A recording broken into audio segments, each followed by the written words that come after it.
French Boss, le podcast des entrepreneurs voyageurs. Éric Gendry.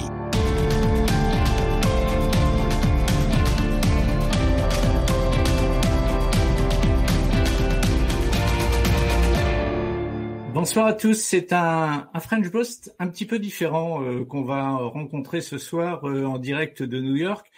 Pas tellement différent de par la qualité et la nature de son parcours professionnel, mais différent plutôt par l'éclectisme de ce parcours professionnel. Alors, pendant une demi-heure, en sa compagnie, eh bien, on va essayer de deviner quel est le trait d'union entre le cosmétique et le sport, en l'occurrence le football, les grands traits dominants de la carrière de Yuri Vez. Bonjour Yuri.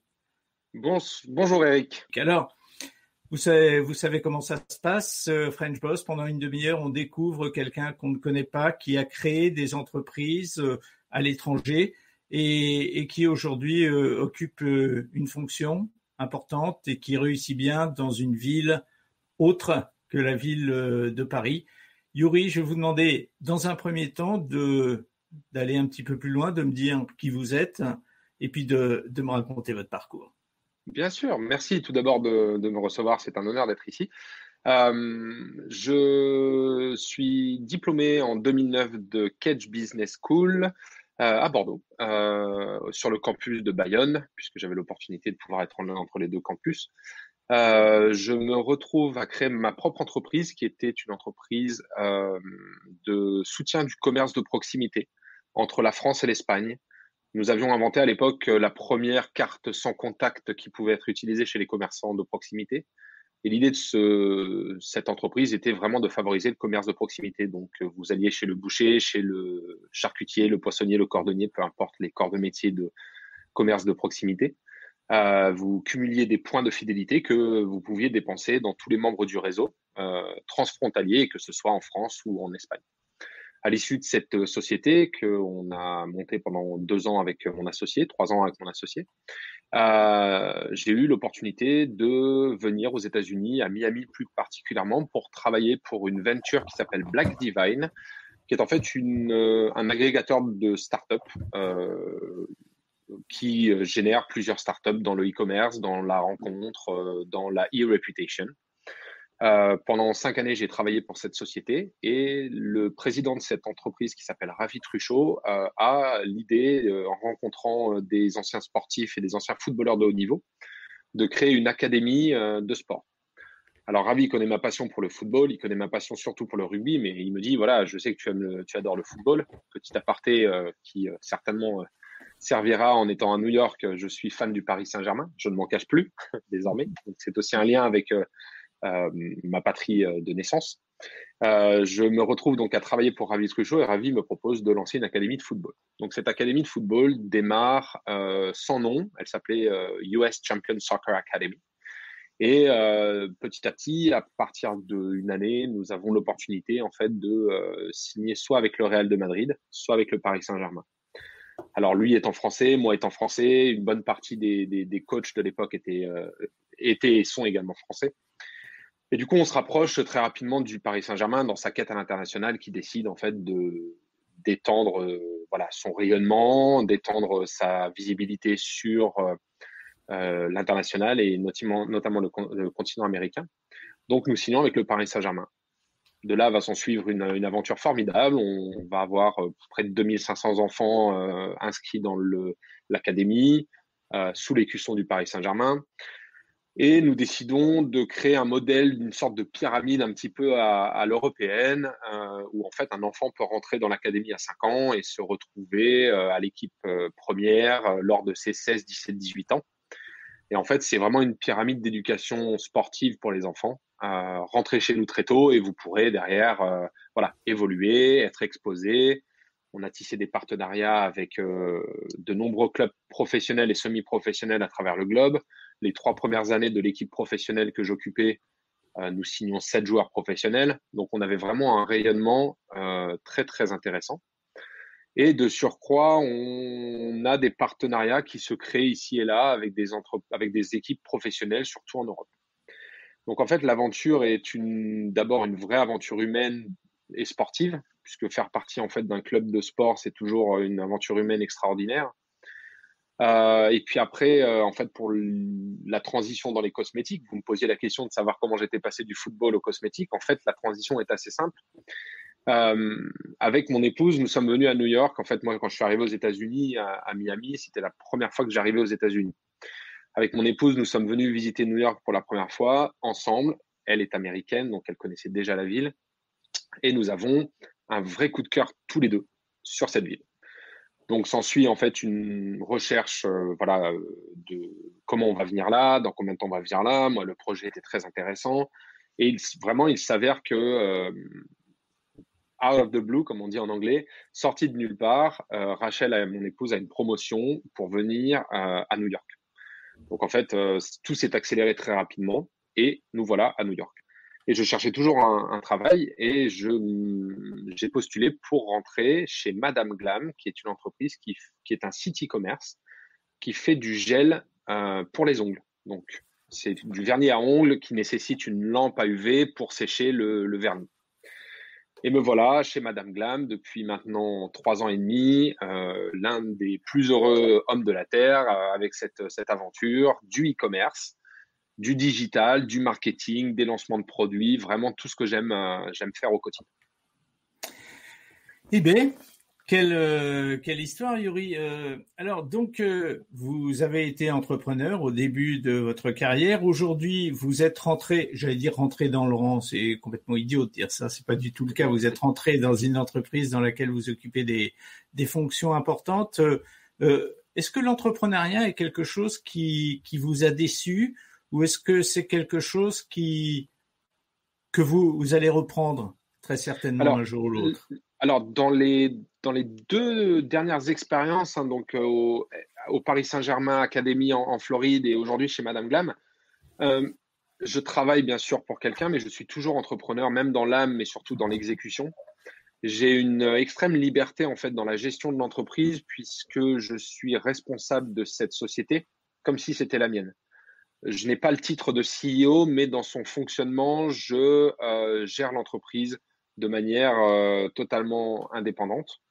Bien entendu, j'ai des comptes à rendre puisque je suis employé de cette société, donc j'ai des comptes à rendre aux propriétaires, mais je suis toujours entrepreneur dans l'âme.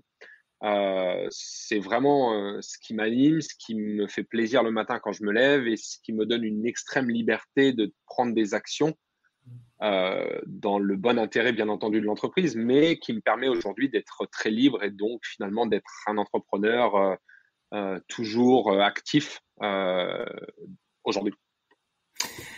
Moi, je me pose une question. C'est peut-être une question idiote. Vous allez me le dire, mais moi, ça me paraît vachement curieux d'être un passionné de football, un grand connaisseur de football, et puis soudainement, par le hasard des rencontres professionnelles et des opportunités professionnelles, de se retrouver tout d'un coup passionné de vernis à ongles, de cosmétiques.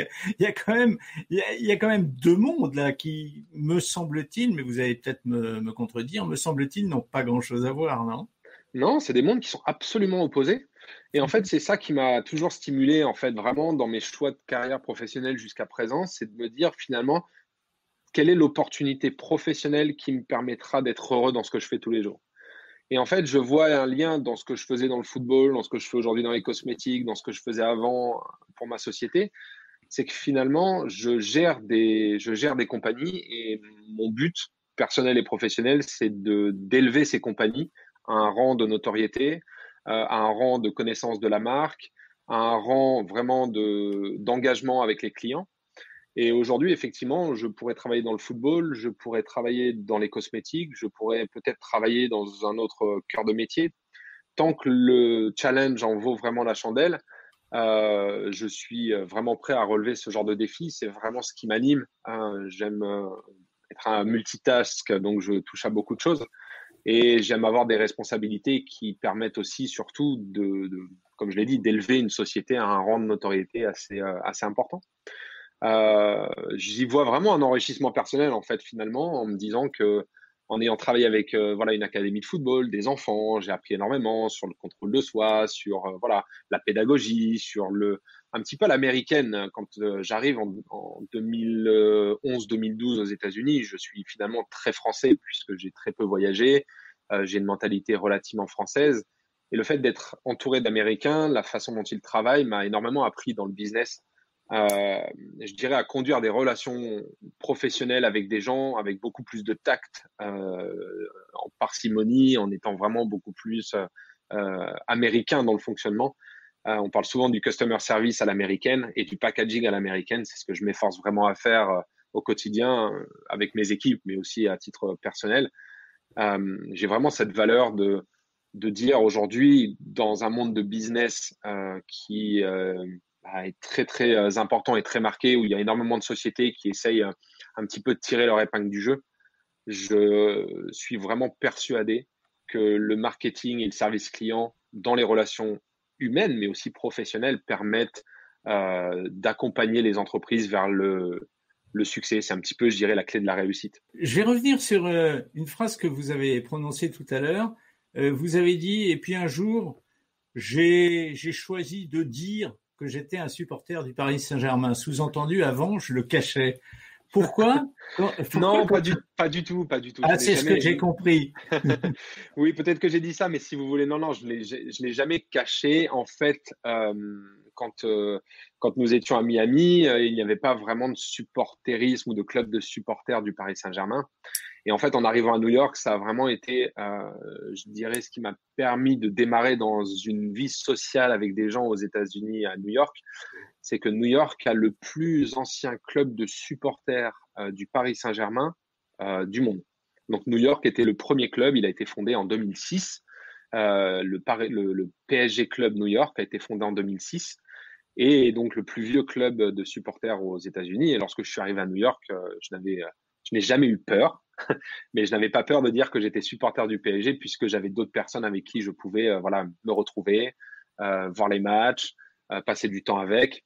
Et finalement, ces gens-là m'ont accueilli à bras ouverts parce que forcément, une passion nous unit, nous réunit. Mais c'est aussi une belle aventure humaine, c'est d'avoir des gens qui sont de tous horizons et qui se retrouvent tous les jours de match pour chanter pendant 90 minutes. Donc c'est quelque chose d'assez singulier. On va continuer de parler de football et puis tout à l'heure on va parler de cosmétiques et de ce qui occupe votre quotidien aujourd'hui, donc le cosmétique. Mais auparavant, on continue de parler de football dans un pays qui est encore en phase de découverte du football. On sait que le football, c'est quelque chose de très, très récent aux États-Unis, ce soccer. Il grandit d'ailleurs, il grandit en notoriété, il grandit en qualité, mais c'est encore, tout reste à faire pour le football américain.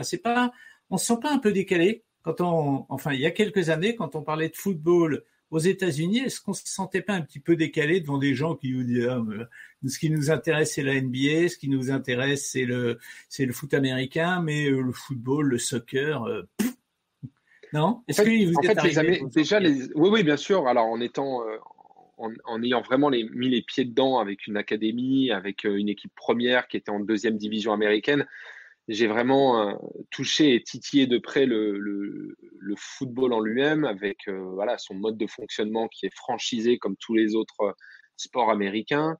Donc pour pouvoir rentrer, c'est l'argent qui prédomine et qui vous permet d'accéder à la première division. Tous ces systèmes fédéraux on va essayer de créer des espèces de ligues pour que les enfants puissent être un petit peu reconnus et rentrer dans un moule qui est finalement le moule à l'américaine sur tous les sports. Hein. La NBA fonctionne pareil avec les NCAA, les tournois qui sont les tournois des universités de première division, de deuxième division. Tant que le football aux États-Unis n'aura pas de promotion-relégation, le football sera toujours un sport de second rang. C'est pas autant médiatisé que la NBA, c'est pas autant médiatisé que la NFL.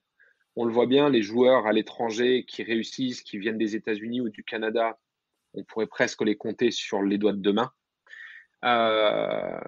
Tant que ce système n'évoluera pas, il n'y aura pas, je pense, d'envolée du football. Par contre, chez les femmes, les féminines étaient et seront pour les 5 prochaines années, je le pense, une nation de football. Parce que le sport féminin n'est pas structuré aussi bien qu'il l'est aux États-Unis. Et s'il y a vraiment deux nations qui sont très très fortes et très bien structurées, très bien organisées, avec des vrais championnats, avec des vraies équipes, avec des filles qui n'ont pas peur de dire en université je joue au football, au soccer, c'est bien les États-Unis et le Canada. Donc on voit que la France, petit à petit, est en train de tirer sa part du gâteau, d'essayer de rentrer dans le jeu avec l'équipe de Lyon, l'équipe du Paris Saint-Germain, qui arrive à attirer des joueuses internationales. Est-ce que, c'est une question que je me pose, est-ce que vous n'êtes pas dans la cosmétique par parenthèse en ce moment? Est-ce que ça n'était pas parce que c'était un moyen de très bien gagner votre vie, parce qu'on vous a proposé de faire un gros job pour un garçon qui est jeune encore? Est-ce que à terme, vous verriez travailler dans le football en restant aux États-Unis? Est-ce que la cosmétique, on va en parler après de votre quotidien, mais est-ce que la cosmétique, ça n'est pas une parenthèse? Parce que j'ai l'impression que vous êtes plus passionné par le football que par la cosmétique. Non, mais en fait, je me trompe? Nous n'avons pas encore parlé de cosmétique, du coup, je vais pouvoir aborder ça. Peut-être, c'est vrai. J'ai une vraie passion pour le football de manière sociale, sociable. J'adore le sport, le regarder. La cosmétique, c'est mon métier. J'ai découvert la cosmétique il y a 3 ans. Très honnêtement, mon épouse est dans les cosmétiques depuis bientôt 8 années. Ma sœur est également dans les cosmétiques depuis 5 ans. J'ai un petit peu un environnement familial autour de ce domaine d'activité. Moi, j'ai découvert ça il y a 3 ans. Je ne connaissais rien en cosmétique, à part voilà un attrait personnel pour les publicités, regarder un petit peu, acheter des crèmes, mais ça restait vraiment très sommaire. Et figurez-vous que j'ai découvert un monde qui est fascinant. C'est un monde fascinant, les cosmétiques. Pourquoi? Parce que les cosmétiques touchent majoritairement les femmes, de plus en plus les hommes, et dans un univers, dans une industrie où il y a énormément d'acteurs, il est très difficile de faire son trou, de faire sa place, de trouver voilà, les moyens de solliciter l'audience ou d'intéresser les acheteurs et les acheteuses. Lorsque je rentre chez Madame Glam, nous avons donc une partie de notre activité qui est destinée au vernis à ongles et une partie de l'activité qui est destinée au gel que j'évoquais tout à l'heure, qui nécessite une lampe à UV pour sécher. Et en fait, très rapidement, je me rends compte qu'il y a un coup à jouer pour dynamiser non seulement les ventes, mais surtout l'intérêt autour de cette marque qui n'était absolument pas connue. C'est de créer 2 choses. Nous avons créé un programme VIP qui permet aux acheteuses et acheteurs d'acheter leurs produits toute l'année à 50% du prix retail. Et la deuxième chose que nous avons créée, et c'est vraiment une fierté personnelle, c'est un lancement de 10 nouveaux produits par mois. Et en fait, quand on regarde l'industrie aujourd'hui où elle va, on a vraiment des cycles de vie du produit dans les cosmétiques, que ce soit les produits pour le visage, pour le corps, etc., pour les cheveux, qui sont des produits lancés sur la saisonnalité tous les 4 mois. Été, automne, hiver, printemps. Nous, on a dit, on va faire quelque chose de complètement différent et de complètement unique. On va lancer 10 produits par mois. Donc, tous les mois, nous lancerons des produits. Et c'est fascinant parce que on a vraiment la liberté de pouvoir créer quelque chose de nouveau tous les mois, de se réinventer, de lancer un nouveau produit, de lancer une nouvelle campagne de communication, de créer quelque chose qui n'existait pas hier et qui sera peut-être obsolète demain, puisque quand on fait un cycle de vie du produit si court, on peut très bien avoir un engouement très fort, essayer de l'étendre sur quelques mois et finalement se rendre compte que c'était juste un effet de mode. Donc le football pour toujours dans mon cœur, pour toujours regarder bientôt avec mes enfants, puisque mon épouse est enceinte. Et j'ai dit mes enfants puisque nous attendons des jumeaux. Donc du coup, une pierre deux coups. Et les cosmétiques, je suis rentré dedans et franchement, c'est une industrie qui me fascine. Parce que encore une fois, le marketing a bercé mes jeunes heures d'étudiant. Je comprenais pas trop ce que c'était, ce que ça voulait dire. Aujourd'hui, j'en ai vraiment l'exécution pure tous les jours. Et c'est vraiment ce qui est fascinant avec cette industrie. Donc, je ne pense pas y être par hasard. Du moins, pas pour le moment. D'accord. Au moment où vous êtes rentré dans cette activité du cosmétique, dans cette société, est-ce que vous pensez que le fait que vous soyez français, la France, je pense, a une image assez forte dans ce domaine du cosmétique à l'étranger. Est-ce que vous pensez que le fait que vous soyez français a été un atout qui a joué en votre faveur? je serais tenté de dire oui, je serais aussi tenté de dire que finalement, quand vous engagez quelqu'un, et je pense qu'il faudrait plutôt poser la question à la personne qui m'a recruté, mais je pense qu'un recrutement comme une entreprise, c'est avant tout une affaire d'hommes. C'est une affaire de personnes que vous allez rencontrer, c'est une affaire d'opportunités, c'est une affaire de relations, c'est une affaire de on apprend à se connaître sans se connaître et on va faire confiance finalement à quelqu'un qu'on ne connaît pas. Euh, oui, je pense que le fait d'avoir été français a aidé, mais je pense que aussi mon background qui était plutôt éclectique et surtout avec beaucoup de choses différentes, de transversalité dans ce que j'ai fait avant, euh, a été aussi séduisant pour l'employeur. Alors racontez-moi, parce que moi, c'est un univers que je connais, mais alors absolument pas. Bon, en revanche, votre activité, je la devine un petit peu, mais racontez-moi le quotidien de Yuri Vess à New York pour la société à laquelle il collabore. Alors, Madame Glam a été fondée donc en 2014. Quand j'arrive chez Madame Glam, la société fait à peu près un tout petit peu moins de 1 million de chiffre d'affaires à l'année. Nous sommes là maintenant dans la période la plus importante de l'année puisque nous sommes dans ce qu'on appelle peak season qui va englober Black Friday, Cyber Monday et les soldes de Noël de fin d'année. On va être entre 5 et 6 millions cette année. Donc, on a vraiment une grosse marge de croissance. Donc moi, dans mon quotidien, je m'occupe de gérer cette société. Je gère un peu plus de 23 personnes, 25 personnes à peu près. Parce qu'on a des gens qui viennent pendant les périodes de saison très, très fortes. On est avant tout un site e-commerce. Donc en fait, quand on a créé la société, on a pris le marché un petit peu à l'envers. Dans les ongles, dans les métiers d'onglerie, la majorité des sociétés aujourd'hui essayent de travailler avec les professionnels. Nous, on s'est dit, il n'y a personne sur le côté direct to consumer. Donc en fait, on va se focaliser sur ça et on va vendre nos gels et nos produits aux clientes qui souhaitent, par exemple, faire leurs ongles à la maison, leur manucure à la maison, sans avoir à se déplacer. Donc, mon quotidien, c'est de gérer une société, de gérer son développement, de trouver des moyens de faire de la publicité pour attirer des nouveaux clients et des nouveaux clientes, de lancer des nouvelles gammes de produits, de travailler avec une équipe de product research qui s'occupe en fait de toute la partie recherche et développement des produits pour être innovant parce qu'on peut apporter des nouvelles couleurs, mais finalement un rouge et un bleu seront un rouge et un rouge sera toujours proche d'un autre rouge. Donc on va parler beaucoup de tons, de différentes couleurs. L'idée, c'est d'apporter aussi des choses qui ne sont pas sur le marché pour répondre à une demande qui n'existe pas et donc créer une demande sur un produit inexistant. Donc, je fais beaucoup de choses sur cette société. Je prends beaucoup de plaisir puisque finalement, je vais faire du marketing, je vais faire du lancement de produits, je vais faire de la finance, je vais faire de la gestion de PNL, je vais gérer les relations avec des partenaires que nous avons à travers le monde. Voilà. Justement, Yuri, de toutes ces activités que vous venez d'énumérer et qui constituent, c'était la question que je vous posais, qui constituent votre quotidien, il y en a certainement une pour laquelle vous avez le plus d'appétit, je dis pas d'appétence, mais d'appétit, vraiment celle que vous préférez au quotidien et celle que vous essayez de favoriser dans votre emploi du temps. Alors, j'aimerais pouvoir favoriser le marketing puisque je suis vraiment passionné par les cycles de lancement de produits.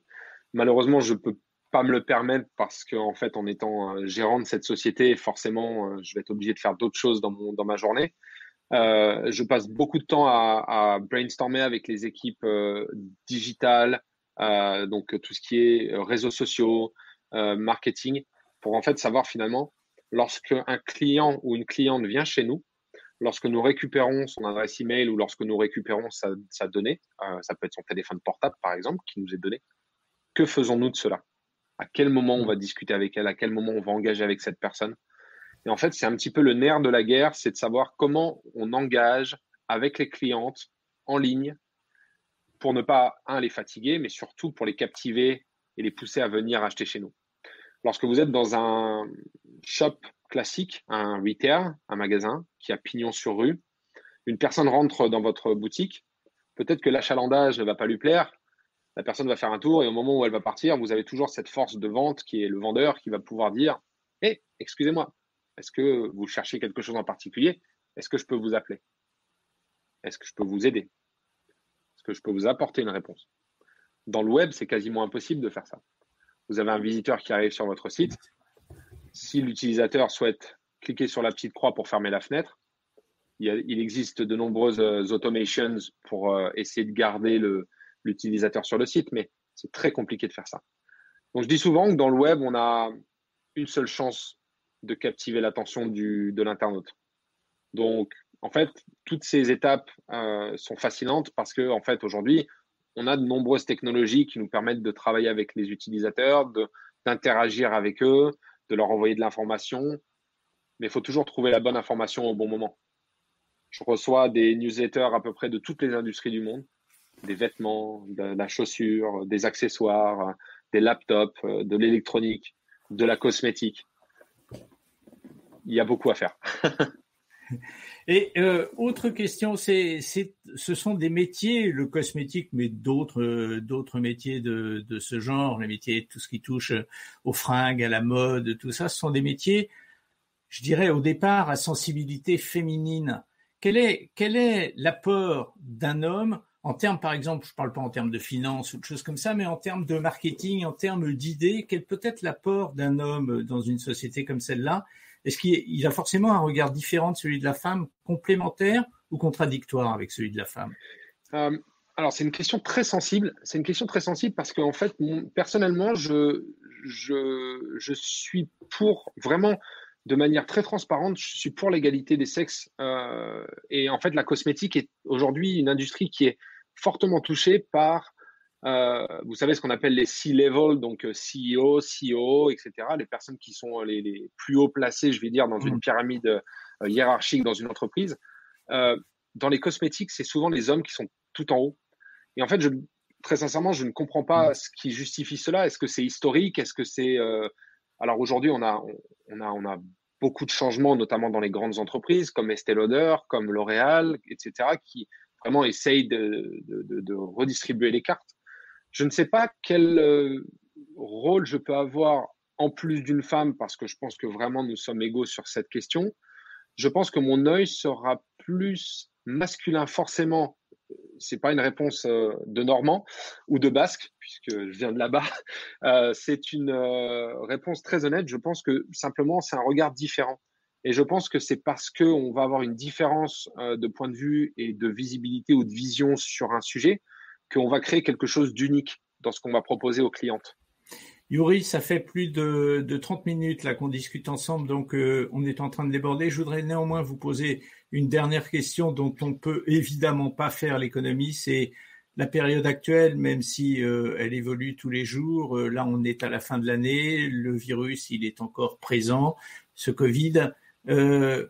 Comment vous l'avez vécu, vous, professionnellement, dans votre entreprise, cette épidémie, cette pandémie? La photo que je vous ai donnée est pour moi l'essence même de New York. Times Square, des petites fourmis qui gravitent partout, été, hiver, des personnes qui, lors de ce qu'on appelle le drop ball, c'est la balle qui va descendre en fait aux 10 coups de minuit, qui va descendre en fait et qui va symboliser la transition vers la nouvelle année. Des personnes qui viennent la veille, le matin, pour attendre et pour voir ce ball drop. New York est une ville qui regorge d'énergie. New York est une ville extraordinaire qui vous épuise par son bruit et son engouement, mais dès lors que vous sortez du bureau, vous redonne une énergie extraordinaire. Pendant la pandémie, Madame Glam a été très fortunée de proposer un produit qui est en fait une solution, une alternative aux salons de beauté. Et en fait, lorsque tous les salons ont fermé à cause de Covid, les femmes et les hommes se sont rués sur le online market. Donc, nous, on a vraiment eu une positivité extraordinaire de Covid qui nous a permis d'acquérir des clients à des coûts qui étaient bien sûr bien moins élevés que d'habitude, puisque, comme dans toute entreprise, le premier budget qu'on va fermer, c'est le budget marketing pour préserver l'emploi, pour préserver les forces de vente sur le terrain. Donc, on ferme les vannes marketing et nous, on a pu acquérir des clients à des coûts défiant toute concurrence. Donc, pour ma part, d'un point de vue personnel et professionnel, la pandémie a été vraiment une rampe de lancement sur Madame Glam pour la promotion de nouveaux produits, pour l'acquisition de nouveaux clients. Nous a donné beaucoup de temps pour faire des nouveautés sur le site, de recréer un univers, de recréer un petit peu le parcours utilisateur lorsque l'utilisateur rentre sur le site. Et d'un point de vue personnel, j'évoquais New York avec son énergie et son engouement. C'était la première fois que je voyais New York vide. J'allais au bureau pendant Covid parce que mon bureau était ouvert, j'étais le seul à y aller. J'y allais 2 fois par semaine pour continuer à ouvrir du courrier, à répondre à des retours de clientes, etc., etc. J'ai fait du vélo dans New York comme jamais avant. Il n'y avait aucune voiture, il n'y avait pas un bruit, c'était silencieux. J'avais l'impression d'être dans un film. On tournait un film, ou alors les Champs-Élysées la veille du 14 juillet, où en fait toutes les rues adjacentes sont fermées. Et c'est très particulier. Maintenant, New York est en train de souffrir, donc forcément, c'est assez compliqué. Yuri Vess était l'invité ce soir de French Boss. On vous parlait au début de son éclectisme. Eh bien, il vous a confirmé qu'il avait certes plusieurs passions qu'il arrivait à concilier, bien que ce soit des passions qui soient très éloignées les unes des autres. Yuri, merci d'avoir été avec nous depuis New York. Merci infiniment pour votre temps. Voilà, et puis bonne continuation dans vos passions et bonne continuation aussi dans votre activité professionnelle. Merci Yuri. Je vous remercie pour tout, à très bientôt.